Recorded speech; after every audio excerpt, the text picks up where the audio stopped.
Elon Musk is a man of galactic ambition.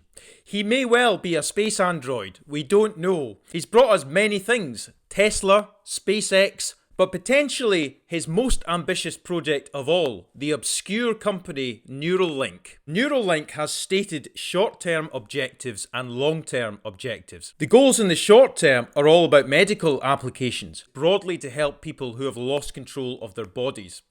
However, the long-term objective is absolutely out of this world, and the scarier thing is the progress that they're making towards that goal. It includes things like telepathy, a digital backup for the soul, effectively. It also includes enhanced cognitive ability, because Elon Musk fears AI and wants to compete with it. Neuralink's ambitions extend well beyond medical applications. Elon Musk himself has articulated the ultimate goal, and that is augmentation, merging with AI and enhancing human cognition. So more on that later. The idea for Neuralink actually came from science fiction.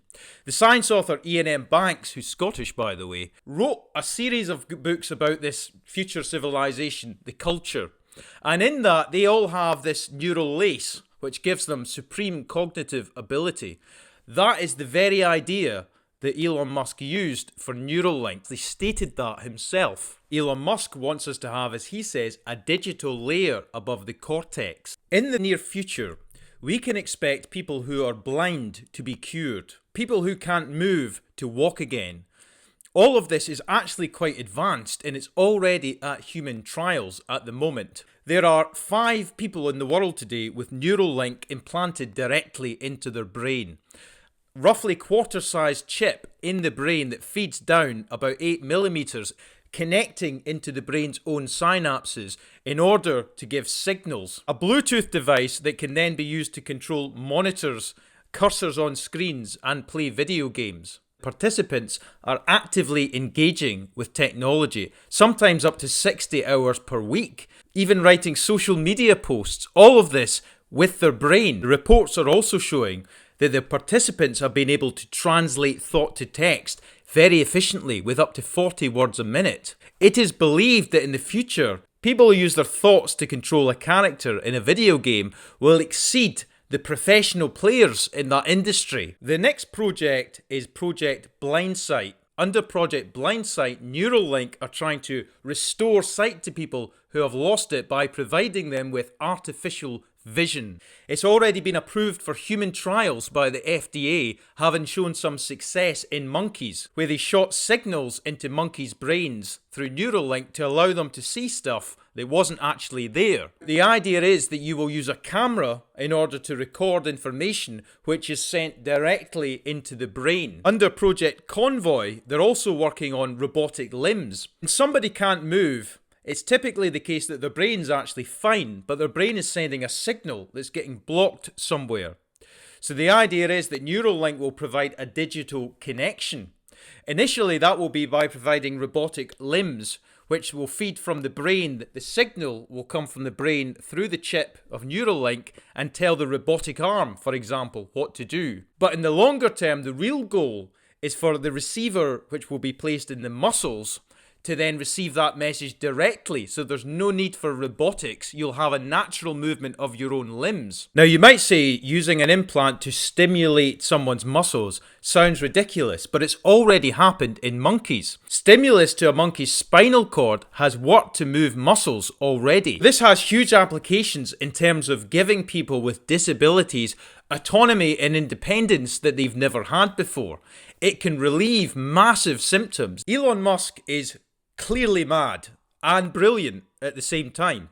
And if you put those two together, sometimes you can make miracles happen. And the good thing for Neuralink is that their owner and donor is quite wealthy.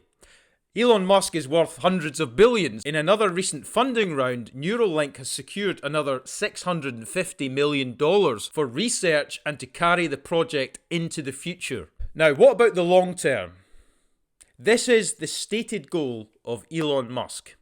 He wants symbiosis with artificial intelligence. In other words, he wants our brains to be directly connected into our digital infrastructure in order that we have all of the computing power that they themselves have. He wants this because he feels, as many do, that artificial intelligence is a threat to humanity. The fear is that at best we will be subordinate and at worst irrelevant. Therefore, by giving us all this computing power to enhance our cognition, we can be on a level playing field. Humans will have enhanced memory, enhanced reasoning skills, enhanced mathematics, all within their heads. We will be able to hold the world's knowledge in our head at the same time.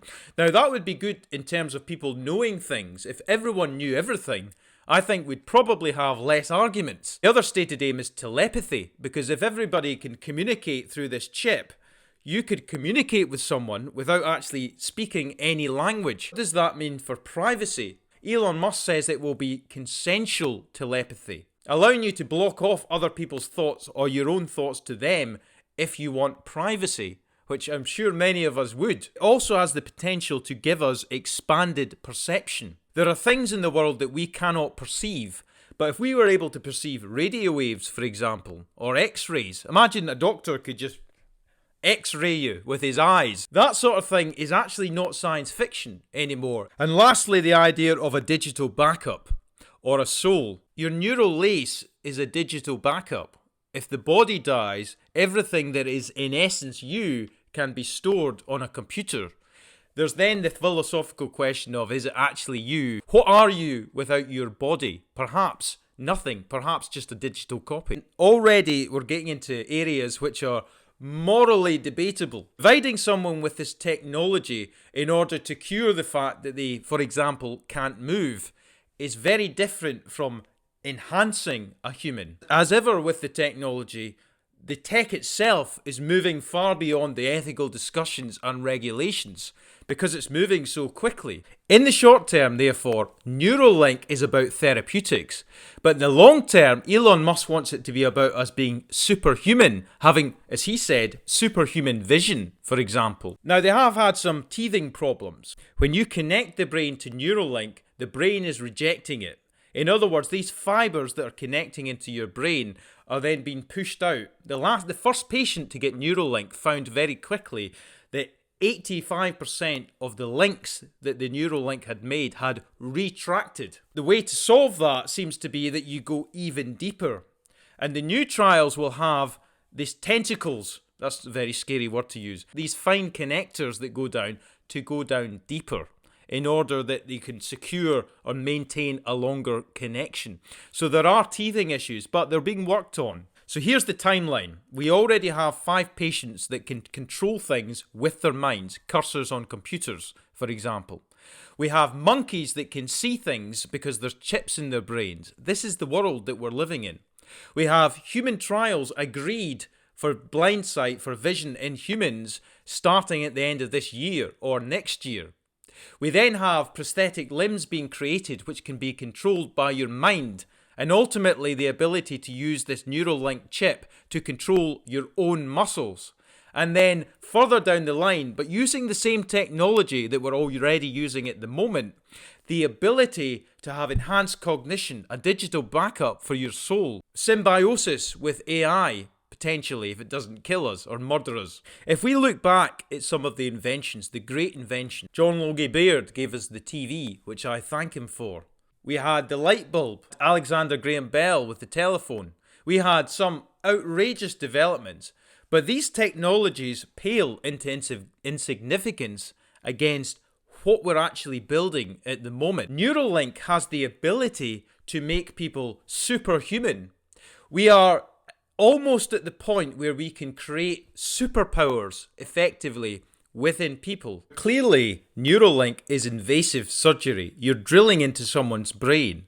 But it is believed in the future that it will become less invasive, using things such as wearable technologies, eyeglasses. To some extent, we already act like cyborgs because we have a phone. But there's a bandwidth problem getting the information into our heads. If you have the information already as part of you, that's when you become augmented.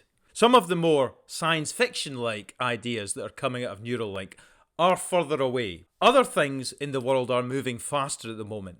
As we all know, artificial intelligence itself is one of them. That is exploding. Neuralink, as Elon Musk says, will take longer.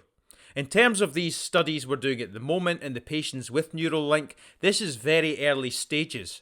Some of the superhuman aspects will come further down the line, but it is amazing to me that we've managed to progress this far.